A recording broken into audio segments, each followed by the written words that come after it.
What would you do if your own mother tried to hack into your bank account? Because that's exactly what happened to me, and trust me, she did not see my revenge coming. During a long-awaited vacation to Miami, Lisa barely had time to stretch after their flight before her mother, Susan, made her move.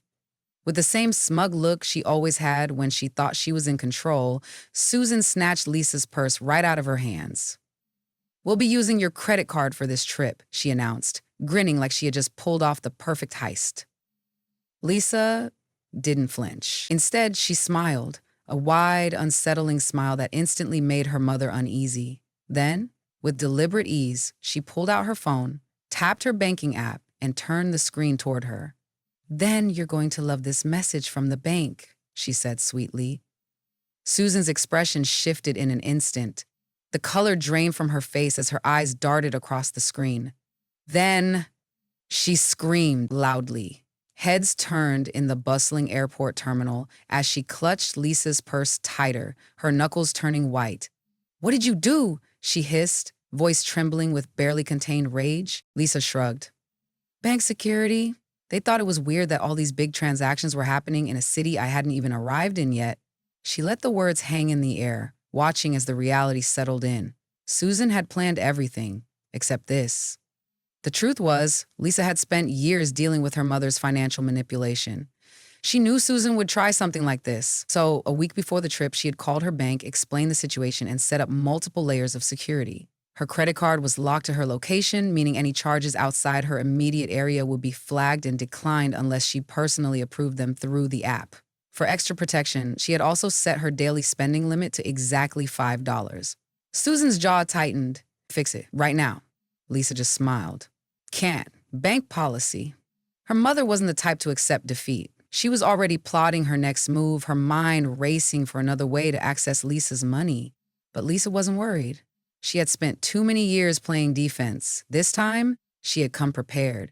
And if Susan thought she could bully her way into Lisa's bank account, well, she was in for a rude awakening. By the time Lisa and her family reached the Grand Bay Hotel, she was already exhausted. Not from the flight, but from the mental preparation for whatever nonsense her mother Susan was about to pull. And sure enough, she didn't even wait until they reached the check-in counter before she struck again. Susan, still furious from her failed attempt at the airport, stormed ahead and spoke to the hotel receptionist with her usual air of entitlement. "We have a reservation," she said, flashing the woman a forced, overly polite smile. The receptionist typed something into the computer, then frowned. "I'm sorry, but your card has been declined," Susan blinked. "Excuse me?" "The payment didn't go through," the receptionist repeated. "We'll need another card to process the booking." Lisa, standing a few feet away, had to fight the urge to laugh. Of course, they hadn't prepaid. Why would they? The whole plan had been to dump the costs on Lisa. And now, with no way to access her money, Susan was stuck. Susan turned, eyes blazing. "Lisa, fix this." Lisa tilted her head, pretending to be confused. Fix what? Susan shoved a crumpled piece of paper at her. "They won't let us check in because of you." Lisa took the paper, scanned it, then handed it right back. "Sounds like a you problem." The color in Susan's face darkened. "Where are we supposed to sleep?" Lisa shrugged. "Maybe you should have brought your own money." That was the moment Susan lost it. She slammed her fist on the counter, voice rising to a shriek. "You are humiliating me. You are ruining this trip." The receptionist, now visibly uncomfortable, cleared her throat. "Ma'am, if you don't have another payment method, I'm afraid we won't be able to check you in." At that moment, a calm yet authoritative voice chimed in from behind Lisa. "She's right." Lisa turned to see the hotel manager, a middle-aged woman with the weary look of someone who had dealt with far too many entitled guests. "I checked the system," the manager said. Lisa paid for her room. Her parents, however, did not. If they can't provide another card, they'll have to leave. And just like that, Susan's plan crumbled. Lisa barely had time to enjoy the victory before her phone buzzed. A notification from her bank. Attempted login from an unrecognized device. She sat up straight. Then, another notification. Password reset requested. Her stomach dropped. She already knew who was behind this. Without wasting a second, she sprinted back to her hotel room, locked the door, and pulled up her banking app. Sure enough, someone, wonder who, was trying to break into her account. Her hands moved fast, resetting every security setting, new password, two-factor authentication, alerts cranked to the max. Then she did something she should have done years ago. She called her bank and put a fraud alert on her account. A few minutes later, she sent Susan a text. "Nice try, hope you enjoy the rest of your trip." No response. But the next morning, Lisa's phone rang. It was her father, Michael. "She's saying you locked her out of the bank," he said, voice tired. Lisa smiled. "No, I locked me out of the bank. She just happened to be trying to break in at the time." Silence, then a sigh. "You know how she gets." Lisa shook her head. "Yeah, and I'm done with it." She had spent her whole life letting Susan get away with everything. Manipulating, lying, stealing, all under the excuse of family takes care of each other. But this, trying to hack into her bank account, that was crossing a line even Susan couldn't talk her way out of. It was time to go on the attack. Lisa pulled out her laptop, logged into her accounts, and made a move that would change everything. She froze her credit. No new accounts could be opened in her name. No loans, no credit cards. Not even she could access anything without going through layers of security. Then, just to be safe, she went through her bank transactions. And that's when she saw it. Small withdrawals, spread out over months, $20 here, $50 there. Susan had already been stealing from her. Lisa felt sick. Somehow her mother had gotten access to her finances long before this trip. Maybe she had convinced a bank teller she was acting on Lisa's behalf. Maybe she had stolen card information. Either way, Lisa was done. She called her bank again, reported the fraud, and requested a full audit. Then she sent her mother one final text. "I found the money you took. The bank is investigating now. Expect a call soon." The response came instantly. "How dare you? We're family. You're being crazy." Lisa ignored it. She was already on to her next move. Just when Lisa thought the situation couldn't get any worse, her phone rang again. It was her younger brother, Daniel, the golden child. "Lisa," he said, voice shaky. "She did it to me too." Lisa sat up. "What?" "I just checked my account," he whispered. "She took money from me. A lot. Hundreds. Maybe more." Lisa closed her eyes, the reality sinking in. This wasn't just about her. Susan had been stealing from both of them. And suddenly everything made sense. The reason Susan had no backup plan, the reason she had no way to pay for the hotel, she had already drained Daniel's money before the trip even started. Lisa took a deep breath. "You ready to do something about it?" Daniel didn't even hesitate. "Let's end this." They didn't say a word. They let Susan think she was getting away with it. She was still furious about being locked out of Lisa's accounts, but she had no idea that Daniel had discovered the missing money. Sure enough, by the next day, the desperation kicked in. The text started rolling in. "I don't deserve this treatment. I am your mother. You owe me respect. This is your fault for abandoning us. We have no money because of you." Classic manipulation. Then the big one. "I called the bank and told them you made a mistake. They're going to unfreeze everything." Lisa actually laughed. Because what Susan didn't know was that Lisa had already spoken to the fraud department personally. They had flagged her name. While Susan was busy blowing up Lisa's phone, Daniel was working on something else, pulling up their mother's full financial history. And what he found, it was worse than they thought. Susan wasn't just bad with money. She was drowning in serious debt.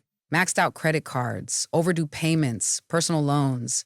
She had been using their money just to keep herself afloat. She wasn't stealing to take a vacation. She was stealing to survive. And she had no idea. They knew. Lisa and Daniel exchanged a look. Daniel made the call. Lisa sat beside him, listening on speaker as he kept his voice just shaky enough to sound genuine. "Mom, I just checked my account. There's money missing. A lot." Susan didn't even hesitate. "Oh, honey," she sighed, her voice dripping with fake sympathy. "That's terrible. Are you sure you didn't spend it on accident?" Daniel played along. "No, I didn't. I think someone stole from me." Susan didn't miss a beat. "Don't worry, sweetheart. I'll help you figure it out." Lisa had to bite her lip to keep from laughing. Even now, she was lying, still pretending she wasn't the one who did it. She actually thought she could talk her way out of this. That's when Daniel dropped the bomb. "Well, the bank is already investigating," he said, his tone still innocent. "They're tracking where the money went, so I guess we'll know soon." Silence. Long, thick, suffocating silence. Then Susan's voice changed, cold and sharp like a knife. "You didn't have to do that." Daniel kept his voice steady. "Why not? If it's just a mistake, they'll fix it, right?" More silence. Then the shift they had been waiting for. "You ungrateful little brat," she spat. "Bingo!" That was all Lisa needed to hear. Lisa and Daniel were done playing nice. They went straight to the hotel manager and laid it all out. The stolen money, the fraud, the manipulation. They even showed proof, screenshots of Susan's texts admitting to taking money. And the manager, she was furious, not at them, at Susan. Turns out, Susan had been causing problems all week, harassing the staff, demanding free perks, insisting she was a valued guest. The manager was more than happy to deal with her. Security was called. Lisa and Daniel didn't even have to ask. They were invited to watch. They found Susan lounging by the pool, sipping a cocktail she definitely couldn't afford. When security approached, she barely looked up. But the second they told her she had to leave, she snapped, screaming, crying, throwing things. "I'm a loyal guest," she shrieked. "You can't do this to me." She demanded to see the hotel owner, even faked a medical emergency to try and get sympathy. But it didn't work, because then the manager said the magic words, "Ma'am, the police have been called." And just like that, Susan went dead silent. For a split second, Lisa thought Susan might go quietly. Then she made a break for it. She ran, literally ran, toward the hotel exit like she actually thought she could escape. Security was faster. They blocked her path. Arms crossed, no nonsense expressions on their faces. Daniel, standing off to the side, just shook his head. "You did this to yourself," he said, voice flat. Susan didn't respond. She was too busy processing the fact that for the first time in her life, she wasn't going to get her way. Susan was escorted off the property, banned from the hotel, humiliated in front of dozens of guests. But the real kicker? She had no way to get home. Because while she was busy trying to destroy both her kids, Michael, her ever-loyal husband, had finally had enough.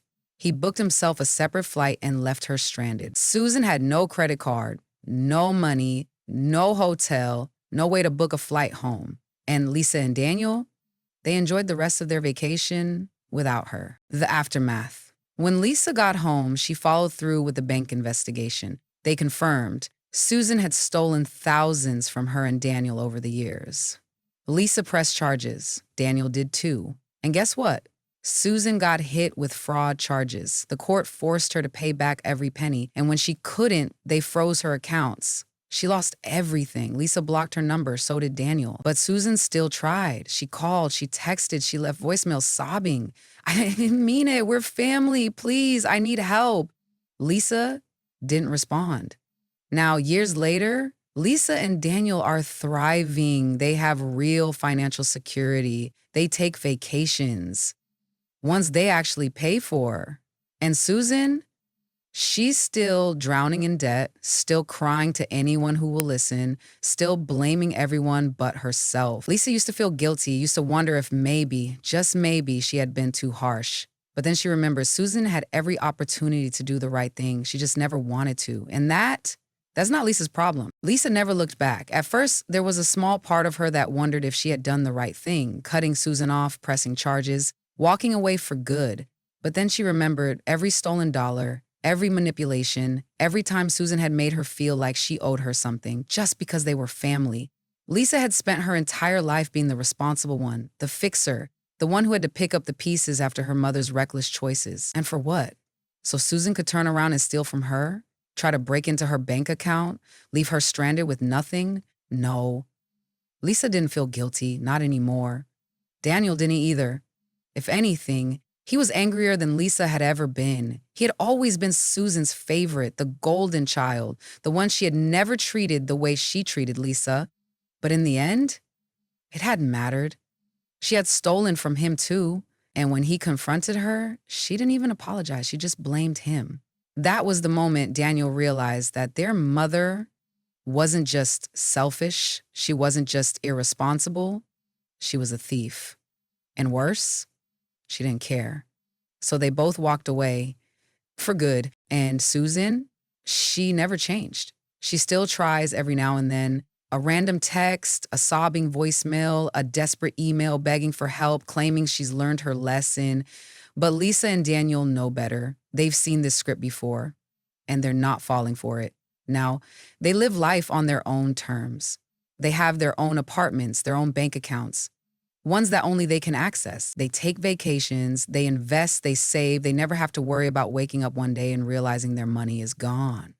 Susan, though, She's still drowning, still broke, still blaming everyone but herself. And Lisa, she sleeps just fine at night. Because in the end, Susan made her choices. And for the first time in her life, Lisa didn't clean up the mess. At the end of the day, family doesn't mean obligation. It doesn't mean letting yourself be used, manipulated, or stolen from just because you share DNA. Lisa and Daniel learned the hard way that protecting yourself, your finances, your peace, your future isn't selfish, it's necessary. Cutting off toxic family members isn't easy, but sometimes it's the only way to break the cycle. So if you've ever been guilt-tripped into giving more than you should, if you've ever been told, we're family, as an excuse for someone else's bad behavior, remember this: you don't owe anyone your stability, your security, or your sanity. Stand your ground, protect what's yours, and if you need a sign to put yourself first, this is it.